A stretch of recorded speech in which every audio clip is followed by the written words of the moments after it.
Días. Mi nombre es Diana María Realpe Dulce, residente de segundo año de anestesiología del Hospital Regional General Ignacio Zaragoza.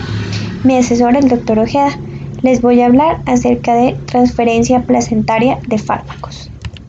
En cuanto al contenido, les voy a hablar acerca de los factores responsables de la transferencia placentaria de los fármacos, entre los cuales tenemos factores maternos, factores placentarios y factores fetales.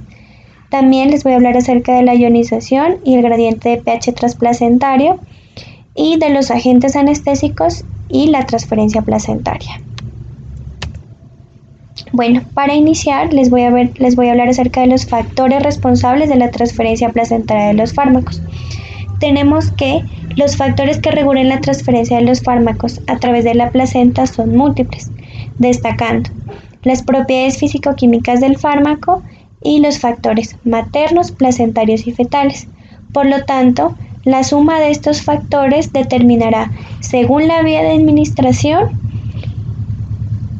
la cantidad del fármaco que aplicado a la madre atravesará la placenta y alcanzará sus sitios de efecto en el neonato. Casi todos los agentes anestésicos empleados en la actualidad atraviesan con rapidez la placenta, excepto algunos muy ionizados como los curares. Las sustancias que tienen un peso molecular entre 100 y 600 daltons atraviesan la placenta en función de su tamaño. En las de 600 a 1000 daltons interviene también la liposolubilidad y el grado de ionización. Y si el peso molecular supera los 1000 daltons, se pone en marcha un mecanismo de transporte activo, donde solo atraviesa la placenta el fármaco libre, no unido a proteínas y sin ionizar. Bueno, en cuanto a los factores maternos, tenemos aquí un cuadro que los divide así. Primero, vamos a tener en cuenta las propiedades físico-químicas del fármaco: el peso molecular, la liposolubilidad, la ionización, que tiene que ver con el pK y el pH materno, la unión a proteínas, a los eritrocitos y a los tejidos.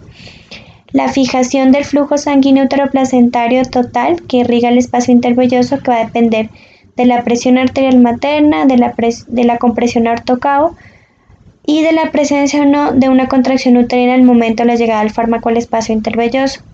También de la estimulación simpática, que tiene que ver con los niveles circulantes de catecolaminas maternas o la utilización de agentes vasopresores adrenérgicos. También está aquí la concentración arterial del fármaco, que va a estar relacionada con la dosis total administrada, el sitio y la vía de administración, y la velocidad de absorción, que tiene que ver con el flujo sanguíneo local en el lugar de administración y la adición de vasopresores a la solución anestésica. Y por último, las interacciones farmacológicas y el metabolismo. En cuanto a los factores placentarios, tenemos las fluctuaciones del flujo sanguíneo placentario durante las contracciones uterinas y en diversos trastornos maternos, la falta de homogeneidad de la circulación materna y fetal en el espacio intervelloso, la superficie de difusión y el espesor de la membrana de difusión, el gradiente de concentración materno-fetal del fármaco libre no ionizado, la fijación placentaria y el metabolismo placentario. En cuanto a los factores fetales, tenemos las propiedades físico-químicas del fármaco en el feto: la liposolubilidad, la unión a proteínas, el pK del fármaco y el pH fetal. El flujo sanguíneo umbilical hacia el espacio intervelloso, las peculiaridades de la circulación fetal, y tenemos aquí pues el flujo hepático, el flujo a través del conducto de Arancio y el metabolismo hepático y la excreción renal. En cuanto a los factores que intervienen en el paso transplacentario materno-fetal, tenemos en cuenta los factores maternos, uteroplacentarios, fetales y ligados al fármaco. Maternos, está el estado hemodinámico de la madre, teniendo en cuenta pues su gasto cardíaco, si hay fenómenos oclusivos como la presión ortocava, una hipoproteinemia y un estado ácido-base, una estimulación simpática, la vía de administración del fármaco y el metabolismo y excreción del fármaco. En cuanto a los úteros placentarios, está el flujo sanguíneo intervelloso, la superficie de difusión, fijación y metabolismo, el cortocircuito uteroplacentario, los mecanismos placentarios de transporte y el espesor de la membrana placentaria, que va a depender de la edad gestacional y de la existencia de una enfermedad hipertensiva del embarazo. Y en cuanto a fetales, tenemos la circulación fetal, el equilibrio ácido-base fetal, el metabolismo hepático, la excreción renal y la fijación tisular del fármaco y la concentración de proteínas. Y por último, los ligados al fármaco tenemos la dosis total administrada, la adición de adrenalina, la vía de administración, la velocidad de infusión y las características físicas, químicas, como el peso molecular, liposolubilidad, unión a proteínas, pH, pK y constante de difusión, como ya lo había hablado. Voy a iniciar hablando acerca de los factores maternos. Tenemos en cuenta que los principales factores que influyen en la concentración arterial materna de un fármaco libre no ionizado que pueden difundir a través del espacio intervelloso son la dosis total administrada, las propiedades físico-químicas del fármaco, el flujo sanguíneo uteroplacentario y la farmacocinética del fármaco en la madre, es decir, su fijación a los tejidos y proteínas y su aclaramiento plasmático. Bueno, tras una inyección intravenosa a la madre, la mayoría de los fármacos alcanzan en el feto una concentración plasmática máxima en un plazo de 1 a 5 minutos. La fuerza que rige el paso de fármacos a través de la placenta es el gradiente de concentración de fármaco libre, no ionizado y no unido a proteínas. Entre la sangre materna y la sangre fetal, este cruza la placenta y en la mayoría de casos por difusión simple de la madre al feto y viceversa, del sitio de mayor al de menor concentración hasta alcanzar un equilibrio. La biodisponibilidad va a estar determinada por los siguientes factores: la dosis total administrada del fármaco, la técnica de administración, la velocidad de distribución y redistribución, el uso de vasoconstrictores, la unión del fármaco a proteínas y el aclaramiento, metabolismo y el pH de la sangre materna. A medida que la dosis administrada se incrementa, la concentración en sangre materna es mayor. En un momento determinado llegan a saturarse los sitios de unión a proteínas en el plasma, lo que ocasiona que aumente la concentración de fármaco libre, quedando así más fármaco disponible para ser transferido a través de la placenta. La vía de administración es muy importante. Los niveles sanguíneos pico del fármaco son mayores si éste se administra en regiones muy vascularizadas.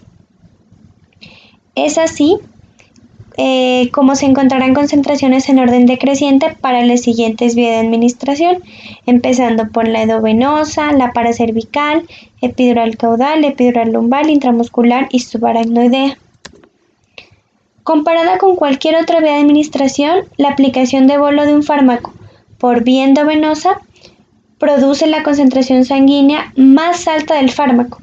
La inyección por vía epidural resulta en niveles pico de concentración en sangre materna similares en promedio a las que se obtienen por vía intramuscular. Y las concentraciones del fármaco en el plasma fetal serán más altas y permanecerán así por más tiempo si éste se aplica por vía endovenosa en la embarazada, comparadas con las que se obtienen con la administración por vía epidural o por vía intramuscular.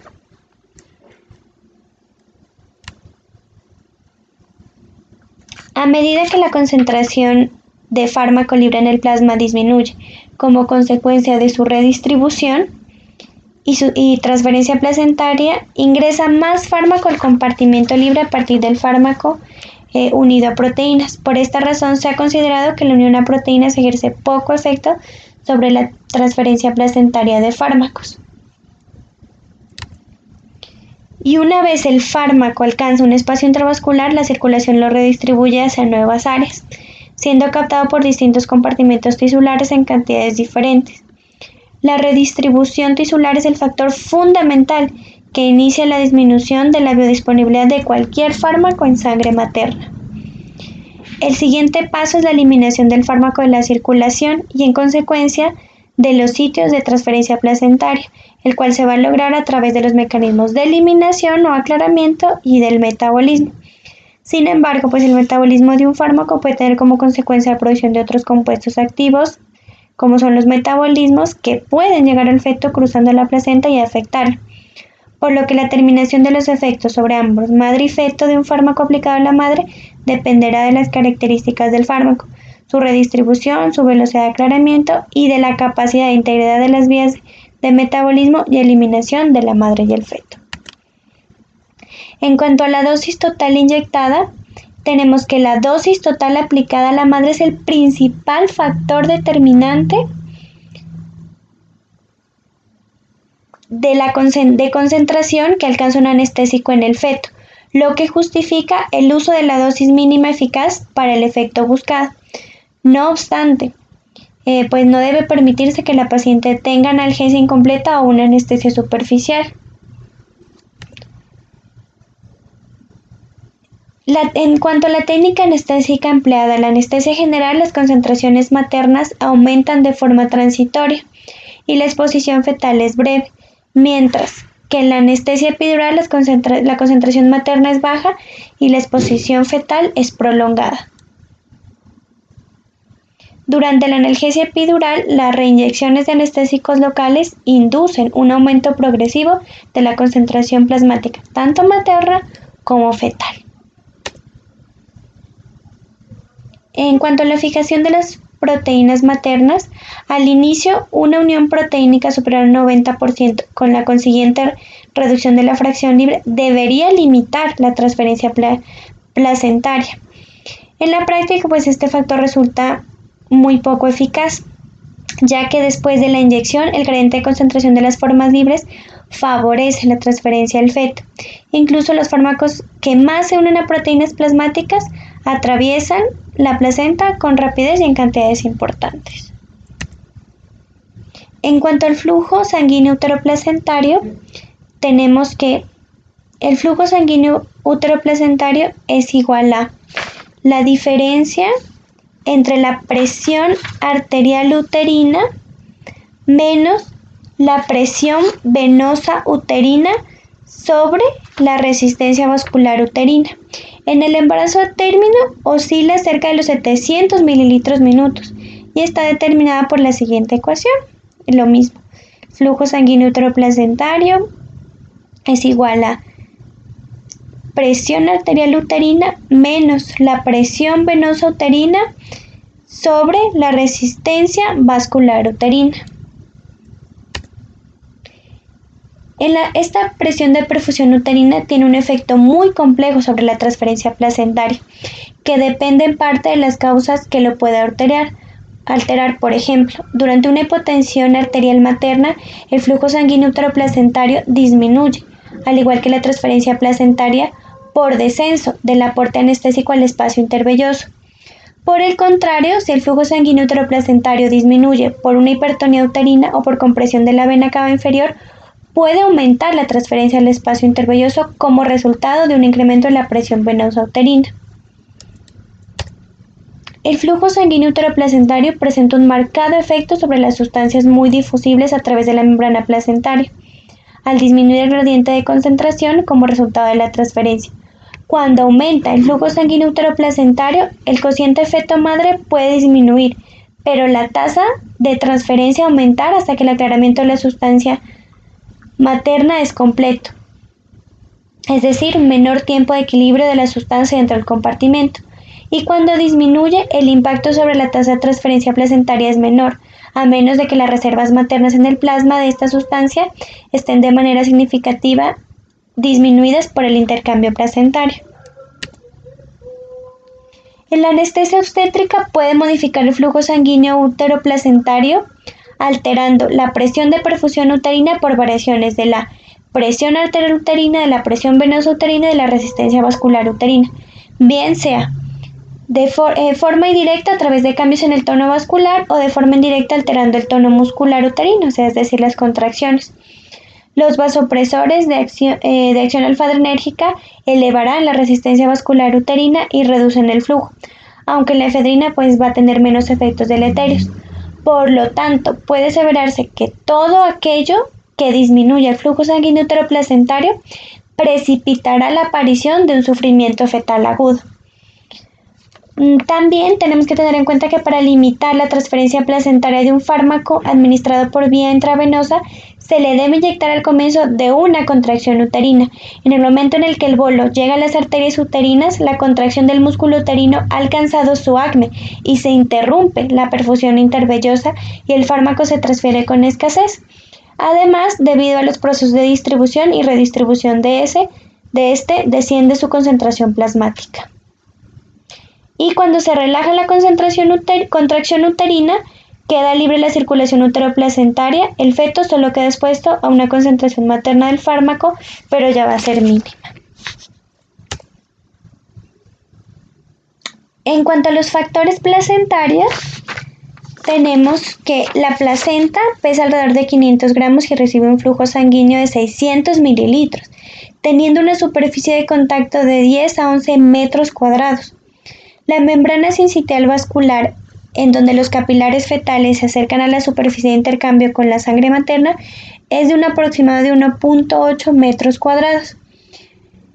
Y la transferencia de sustancias a través de la placenta va a estar regida por la ley de Fick, donde QT es la cantidad de fármaco transferida por unidad de tiempo.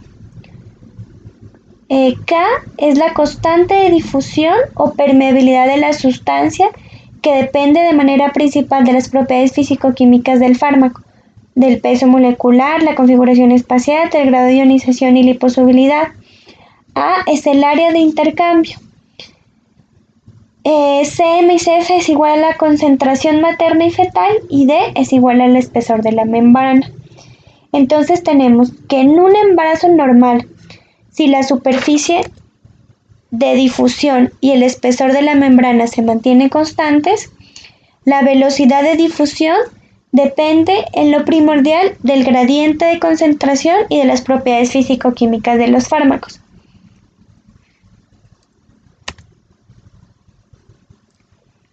Con las limitaciones de la mayoría de los modelos matemáticos cuando se aplican a un proceso biológico complejo y dinámico. Las variables de la ecuación de Fick representan los 4 aspectos principales que interactúan en la transferencia de fármacos a través de la placenta. Estos se dividen en 4 categorías. 1 son los factores relacionados con el fármaco, representante por la constante de difusión, K. Segundo son los factores maternos, representados por la concentración materna del fármaco libre, CM. Tercero son los factores placentarios, representados por los términos de área de transferencia, A, y el espesor de la membrana, D.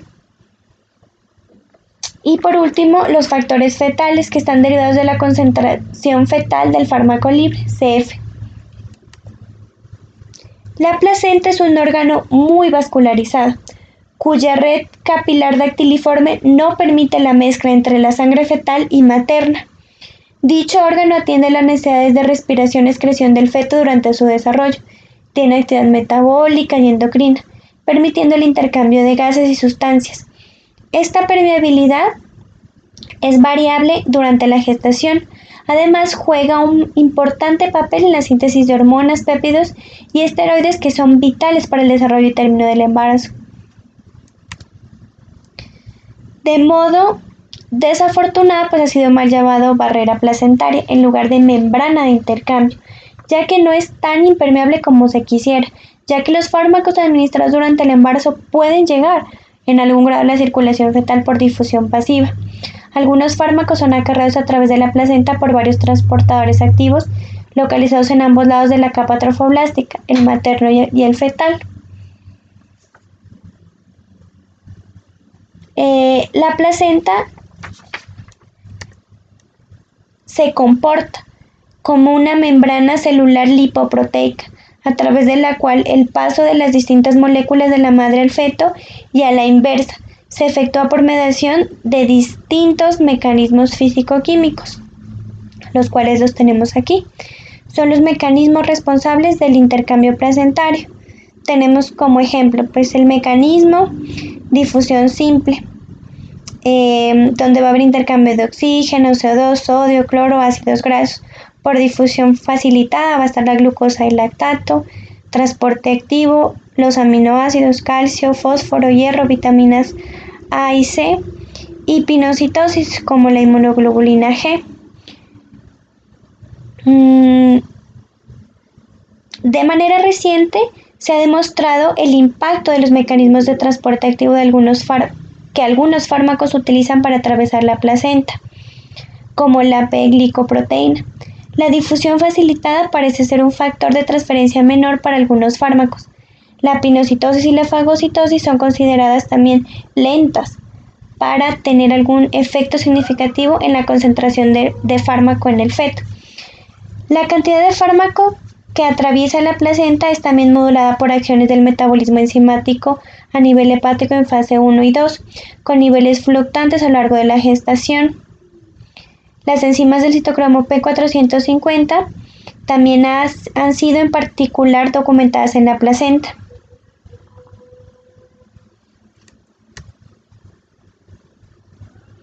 En cuanto a las características físico-químicas del fármaco,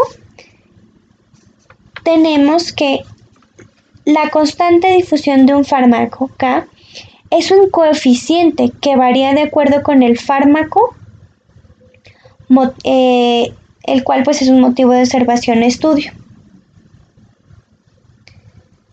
Esta constante depende de las características físico-químicas del fármaco, de tal forma que el valor de K se modifica dependiendo de los siguientes factores: del peso molecular, es decir, a mayor peso molecular, menor valor de K, o sea, menor constante de difusión.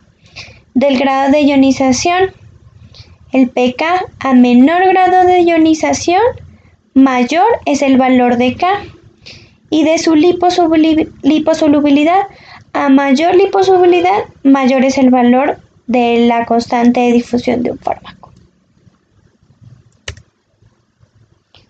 Los compuestos con un peso molecular menor de 500 cruzan sin restricción la placenta. Tenemos que los agentes anestésicos con peso molecular inferior a 350 daltons pasan por difusión pasiva. Sustancias con peso molecular entre 500 y 1000, por ejemplo la digoxina, tienen un paso restringido y llegan al feto con una velocidad de relativa lentitud. Y aquellos fármacos con peso molecular de 1000 o más, como la heparina, casi no cruzan la placenta. La mayoría de los fármacos que se usan en anestesia tienen pesos moleculares menores de 500, por lo que con facilidad atraviesan la placenta y llegan al feto.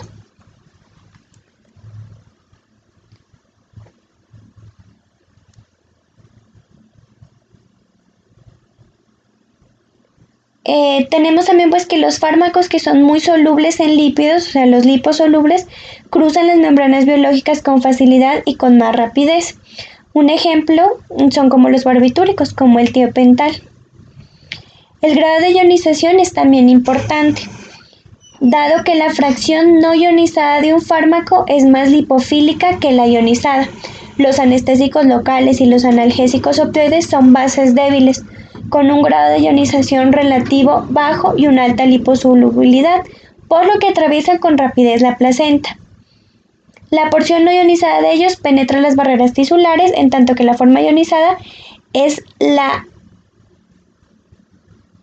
la que está activa. El pK, como una definición, sabemos que el pK es el pH en el cual las concentraciones de base libre y catión se encuentran en equilibrio. Es también el pH en el que el fármaco está ionizado en el 50%.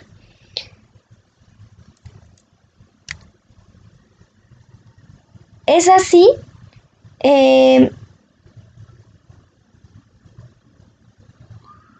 como los cambios en el pH materno-fetal pueden por tanto alterar en forma significativa la proporción de un fármaco ionizado y no ionizado.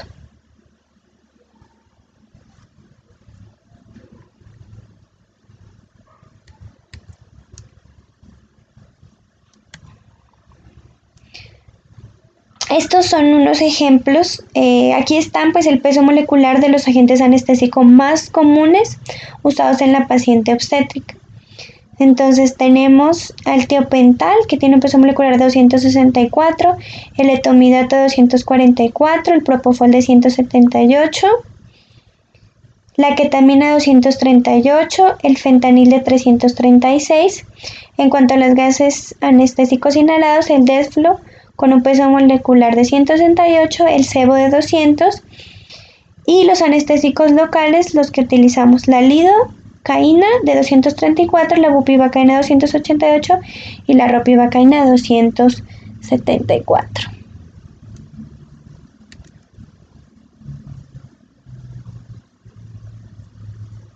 Bueno, entonces como les decía, los cambios en el pH materno-fetal pueden, por tanto, alterar en forma significativa la proporción del fármaco ionizado y no ionizado. En condiciones de equilibrio, la concentración del fármaco no ionizado en el plasma materno y fetal es igual, pero si se presenta una disminución en el pH fetal, o sea, una acidosis fetal, hay mayor tendencia del fármaco a existir en su forma ionizada, la cual no puede difundir del feto a través de la placenta a la circulación materna a medida que las concentraciones del plasma materno disminuyen, dando como resultado mayor cantidad total del fármaco acumulado, pero va a estar en el plasma fetal. La acidosis fetal puede asimismo incrementar la captación de otros fármacos de pH básico como son los opioides. Para finalizar, los fármacos anestésicos son compuestos que poseen características físico-químicas ideales para cruzar las membranas biológicas con gran facilidad. Son fármacos diseñados para alcanzar con rapidez el sitio efector y producir la respuesta deseada y en algunas ocasiones indeseable.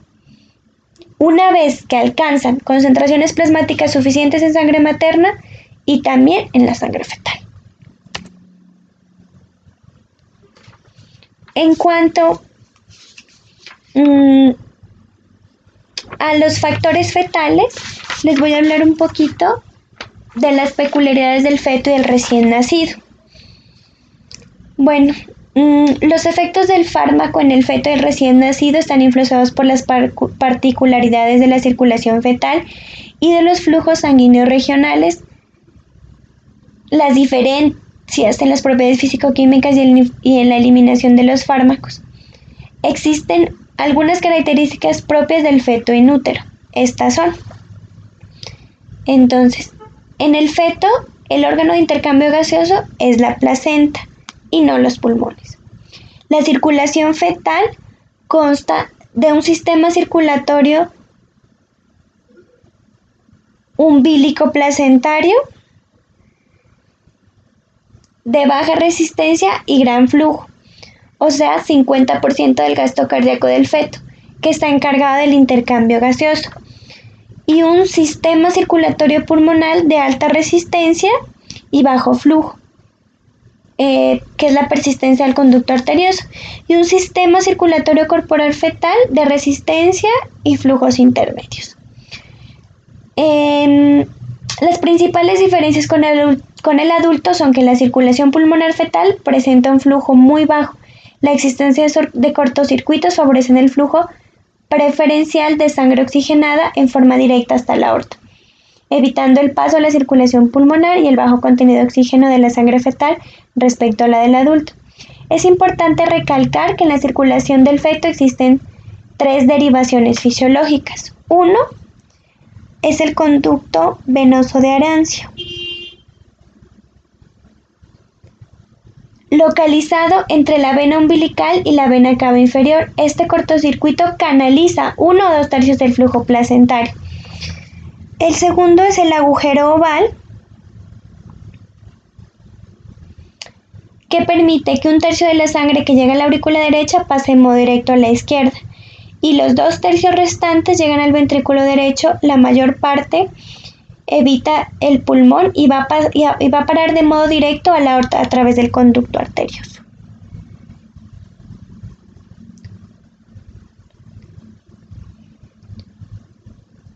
De tal manera que casi 50% del gasto cardíaco fetal vuelve a la placenta sin haber irrigado los otros tejidos. En cuanto a la ionización y el gradiente de pH transplacentario, tenemos que el pH fetal es más bajo que el materno.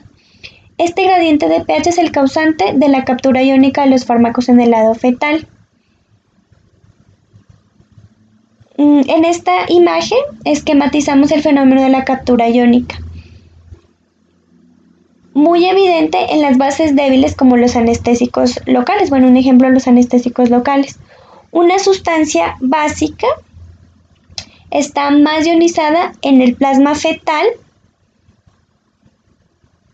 y una ácida en el plasma materno.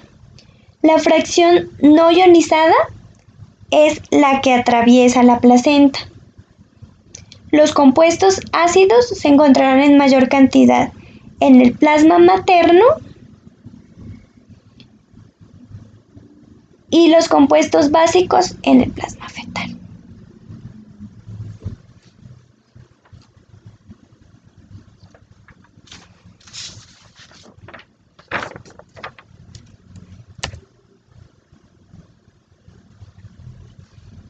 Bueno, ahora sí les voy a hablar acerca de los agentes anestésicos y la transferencia placentaria. La valoración clínica de la transferencia placentaria, y es importante hablar aquí del cociente feto-materno. Entonces, el cociente feto-materno, la arteria umbilical, vena umbilical, compara la concentración del fármaco en la vena umbilical y la arteria umbilical y representa la captación del fármaco por los tejidos del feto, lo que se conoce por lo común como índice de captación tisular del fármaco.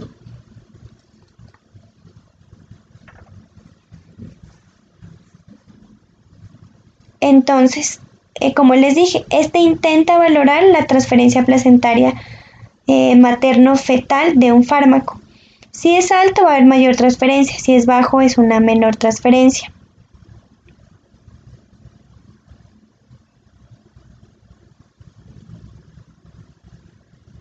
Entonces, lo vamos a traducir, o bueno, se va a traducir así. El índice de captación tisular del fármaco, si es menor a 1, va a haber una captación tisular activa. Si es mayor a 1, va a haber una captación tisular finalizada y eliminación retrógrada del fármaco al compartimento materno. Y si es igual a 1, va a haber equilibrio entre los ambos compartimentos.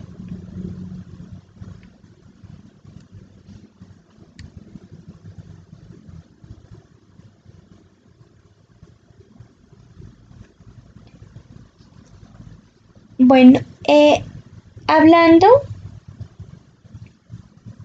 de un modelo hipotético tricompartimental, los productos de la concepción placenta y feto forman parte del compartimento central B1 materno, que va a corresponder a los tejidos muy irrigados y relacionados con la vida media distribución rápida, la vida media alfa. Los aspectos físico-químicos y perfiles farmacocinéticos de los fármacos anestésicos administrados a la madre no son con exactitud iguales a los del feto. Una vez separado de la placenta, ya que este es también un órgano importante del metabolismo, el neonato recibe alrededor del 10 y el 25% de las dosis administradas a la madre, ya que una parte del fármaco es atrapada por la unión proteica en el plasma fetal, lo que aunado a un incremento del volumen de distribución aparente, secundario a la mayor cantidad de agua, produce que solo una pequeña parte libre y no ionizada del fármaco sea la que alcance el sistema nervioso fetal. Estos fenómenos explican por qué, posterior al nacimiento, la mayoría de los recién nacidos muestran escasos efectos anestésicos residuales, que por lo general el pediatra resuelve sin problemas. Sin embargo, esta situación no se cumple cuando la inducción anestésica es realizada por vía inhalatoria o ha transcurrido más de 5 minutos de la inducción anestésica y se está administrando dosis de fármaco para el mantenimiento de la anestesia. Y cuando, con independencia de la causa, el feto se encuentra cursando acidosis e hipoxemia previa a la cesárea. Situación pues que no tiene que ver con la técnica anestésica empleada. En cuanto ya hablando de los agentes anestésicos inhalados, tenemos que los anestésicos halogenados, como el sevoflurano, el isoflurano, el enflurano y el lotano, debido a su alta liposolubilidad y su bajo peso molecular, como les expliqué anteriormente, atraviesan con rapidez la placenta de la madre hacia el feto. El lisoflorano alcanza una relación entre las concentraciones materno-fetales de 0.7 y el alotano y el enflorano de 60 y 80% de manera respectiva. En el caso del isoflorano, el sevoflurano y del desflorano, no se ha documentado efecto teratogénico en animales ni en humanos. Son categoría B de la FDA. La acción de los halogenados sobre el feto es deletérea cuando hay un intervalo prolongado de tiempo entre la inducción y el nacimiento. Este da como resultado pues valores bajos de APGAR en el recién nacido. En cuanto a los opioides, pues los opioides son agentes de relativa seguridad para ser utilizados de forma aislada durante el embarazo, siendo clasificados por la FDA como categoría C. Los analgésicos opioides que se utilizan con frecuencia pues son el fentanil, sulfentanil, el fentanil, la morfina, la meprina y el remifentanil. La fracción no ionizada atraviesa rápidamente la placenta para alcanzar al feto. La administración de opioides en el periodo periparto tiene el riesgo de posible depresión respiratoria neonatal. Aquí están las características o las propiedades físico-químicas de los opioides que utilizamos por vía intravenosa.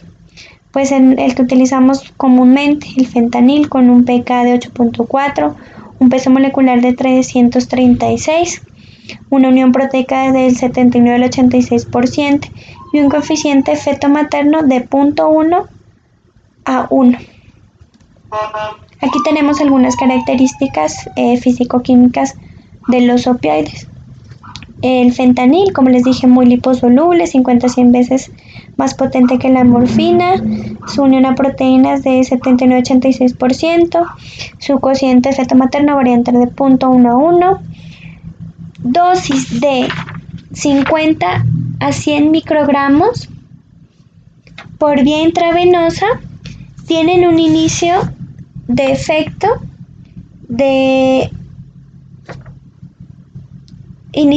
entre 3 a 5 minutos. Y la dosis pues que usualmente utilizamos, que es de 3 microgramos kilogramos del fentanil por vía intravenosa, en pacientes pues, que ameritan anestesia general, brinda una analgesia adecuada para instrumentar la vía aérea y tolerar el inicio del procedimiento quirúrgico, con mínimos cambios hemodinámicos y sin puntuaciones de APGAR bajas. Atraviesa con velocidad la placenta y pasa al feto en 5 minutos sin causar efectos colaterales mayores, solo discreta sedación sin alterar la ventilación. En cuanto a la morfina, tenemos que tiene una unión a proteínas del 35%, su cociente feto-materno es de 0.9 a 1. La morfina, tras su administración en una dosis de 2 a 5 miligramos, muestra su inicio de efecto en 3 a 5 minutos. Este también atraviesa con rapidez la placenta y pasa al feto. Va a haber algunas alteraciones que va a causar disminución de la variabilidad de la frecuencia cardíaca fetal y aminora su línea basal. Pues últimamente ya no, lo utilizamos como analgesia obstétrica por la sedación materna excesiva que nos puede provocar este tipo de medicamento y además la posibilidad de depresión respiratoria importante neonatal. El sulfentanilo es 5 a 10 veces más potente que el fentanil. Su unión a proteínas es del 92%, su coeficiente feto-materno es de 0.81 y sus efectos van a ser más duraderos, por lo que pues tampoco lo utilizamos. El alfentanil es 5 a 10 veces menos potente que el fentanil, una dosis de 30 microgramos por kilogramo nos da un cociente feto-materno de 0.3. El fármaco no unido a no unido cruza con rapidez la placenta, alcanzando concentraciones más altas en el feto. Entonces, en este medicamento su efecto también se va a prolongar, puede el feto presentar una hipotonía neonatal y en algunos el recién nacido debe recibir naloxona al nacimiento porque sus efectos pues se van a prolongar y el neonato tiene que estar en una observación estrecha por las siguientes 12 horas. Y el remifentanil tiene una unión proteica del 70%, es metabolizado de forma rápida y exhaustiva por las esterasas inespecíficas de sangre y tejidos, un cociente feto materno de 0.3 a 1, no altera la adaptación neonatal, ya que a pesar de su traspaso placentario cercano al 80%, la placenta y el feto metabolizan la droga en el 50%, por lo que el efecto neonatal pues va a ser escaso. En cuanto a las benzodiazepinas, todas las benzodiazepinas atraviesan con rapidez la membrana placentaria y son eliminadas con lentitud por el feto. Así que cuando se utilizan estos fármacos cerca del momento del nacimiento, debido a su lenta eliminación por el feto, pueden producir depresión respiratoria y síndrome de abstinencia al recién nacido. En cuanto al midazolam, tiene una relación feto-materna, un cociente feto-materno de 0.76.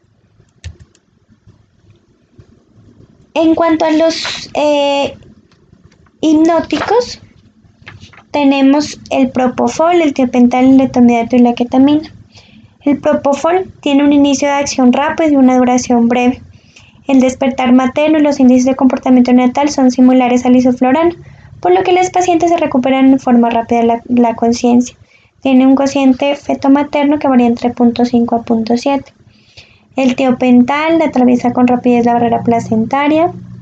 Los niveles plasmáticos del feto son altos después de 3 a 5 minutos de la administración de tiopental, pero descienden a gran velocidad de 6 a 8 minutos. Y tiene un cociente feto-materno de 0.41 a 1. Dosis maternas no mayores de tiopental a 4 miligramos por kilogramo no van a afectar al feto.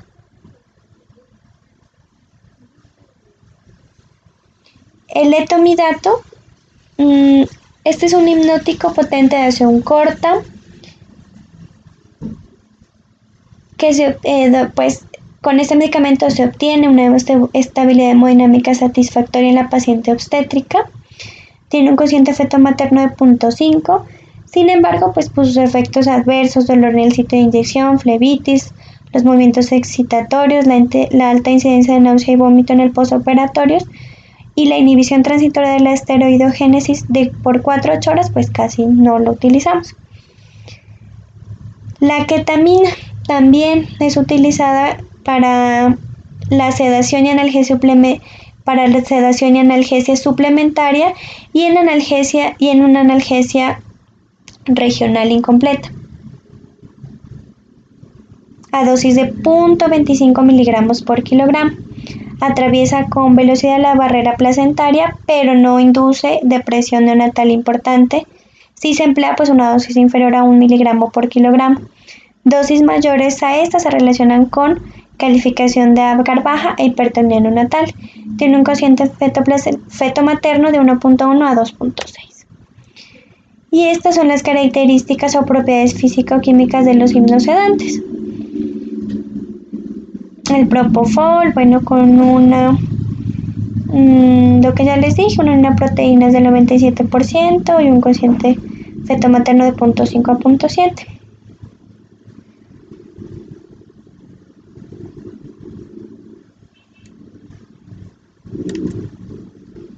En cuanto a los bloqueadores neuromusculares, tenemos en cuenta que en general los bloqueadores neuromusculares son aminas cuaternarias muy ionizadas y por lo tanto muy poco liposolubles. De acuerdo pues con estas características estructurales, el paso transplacentario de estos fármacos es mínimo. Incluso en la cirugía fetal intrauterina, los bloqueadores neuromusculares se administran en forma directa al feto. Tenemos que pues los que se utilizaba anteriormente, la succinilcolina en dosis de 1,5, que es de elección pues para la inducción de secuencia rápida en la intubación de una mujer embarazada para procedimientos anestésico-quirúrgicos de emergencia. El paso transplacentario de este agente es mínimo, requiriéndose dosis superiores a 300 miligramos para que se detecten niveles plasmáticos fetales. Y solo se ha reportado bloqueo muscular fetal con succinilcolina cuando se han utilizado múltiples dosis o cuando el recién nacido presenta una deficiencia de pseudocolinesterols. En cuanto a los bloqueadores neuromusculares no despolarizantes como el becuronio, el atracurio, el citracurio, su desventaja pues es su tiempo de latencia de efecto mayor a 3 minutos. Aunque ninguno de estos fármacos tampoco ha demostrado una manifestación clínica de bloqueo neuromuscular en el recién nacido. En cuanto al rocuronio, es el que utilizamos, administrado a 0,6 miligramos por kilogramo. Es un fármaco útil en la anestesia obstétrica, ya que se logra su efecto óptimo al minuto y no genera fasciculaciones ni libera potasio. El uso de este agente no causa efecto alguno sobre el recién nacido, y la relación feto-materna para el rocuronio es de 0,16. Todos los relajantes neuromusculares son categoría C en la FDA. Y para terminar, en cuanto a los anestésicos locales, tenemos que durante la gestación hay mayor sensibilidad al efecto de los anestésicos locales. En el bloqueo epidural, el número de metámeras bloqueadas es mayor utilizando la misma cantidad de anestésico local administrado a una mujer no gestante. Esto debido a los efectos depresores de la progesterona sobre las membranas del sistema nervioso, a los cambios mecánicos del espacio epidural, secundarios al crecimiento del útero y la hiperventilación materna que induce alcalosis metabólica que reduce los niveles de bicarbonato. Y esta disminución de la actividad amortiguadora lo que va a provocar que los anestésicos locales permanezcan durante más tiempo en el sitio de su administración.